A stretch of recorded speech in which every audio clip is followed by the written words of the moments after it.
अल्लाह के भी बनो, मुल्क के भी बनो। अब मैं ये देख रहा हूँ रोज़ाना, ये पिछले कुछ दिनों से ऑपरेशन वगैरह शुरू हुए हैं ना, तो डॉलर नीचे आ गया, 30-40 में नीचे आया ना। क्यों आया है? सख्ती हुई है, इसका मतलब कि कोई लोग इसकी गेमें कर रहे थे तभी तो नीचे आए। अगर ना कर रहे तो नीचे ना आता। 30-40 रुपए नीचे आ गया है कुछ दिनों से पीछे के भी सख्ती शुरू हुई है। इसका मतलब है कि कोई लोग इसकी गेम चला रहे थे। जालिम हैं सबसे बड़े वो लोग जो ये इस वक्त में जो गेम कर रहे हैं। इसका मतलब वो पाकिस्तान के दुश्मन गद्दार हैं। वो पाकिस्तान को तबाह करना चाहते हैं। इसका मतलब ये हुआ ना, क्या मतलब इसका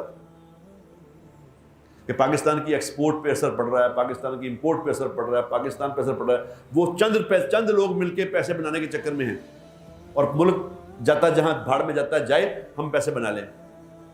वो लोग याद रखना, इस वक्त में जो लोग ये गेमें कर रहे हैं ये ऐसी सजा के मुस्तहिक हैं जैसे जो बागियों को दी जाती है। ये बागी है, मुल्क दुश्मन अनासर हैं। इनके साथ सख्ती से हमें भी निपटना चाहिए खुद। यो अल्लाह के बंदो, मेरे घर लूट रहे हो चंद लोग मिलकर, तुम लोग शर्म नहीं आती? शर्म नहीं आती कि थोड़े से पैसे बनाने, तुम थोड़े से पैसे बनाने के लिए मुल्क को बर्बाद कर रहे हो? शर्म करो। इनको फौरी तौर पे इनसे बुरा अच्छी तरह निपटना, हमें भी निपटना चाहिए इनसे। अच्छे बुरे हालात आते रहते हैं। अच्छे बुरे हालात, जब बुरे हालात आ जाए तो घर से आदमी भाग जाता है।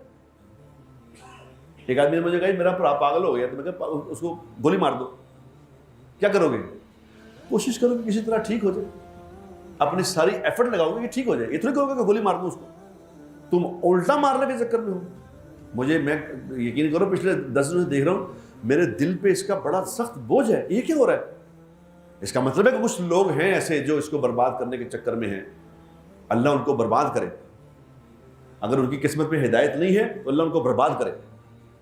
जो मुल्क को नुकसान पे, हम पाकिस्तान है तो हम हैं, पाकिस्तानी नहीं है तो फिर क्या होगा? जाओ जाके पूछो जो गैर मुस्लिम मुल्कों में रह रहे हैं। अल्लाह का वास्ता कुछ रहम करो अपने ऊपर, अपनी औलादों पे। ये क्या कर रहे हो?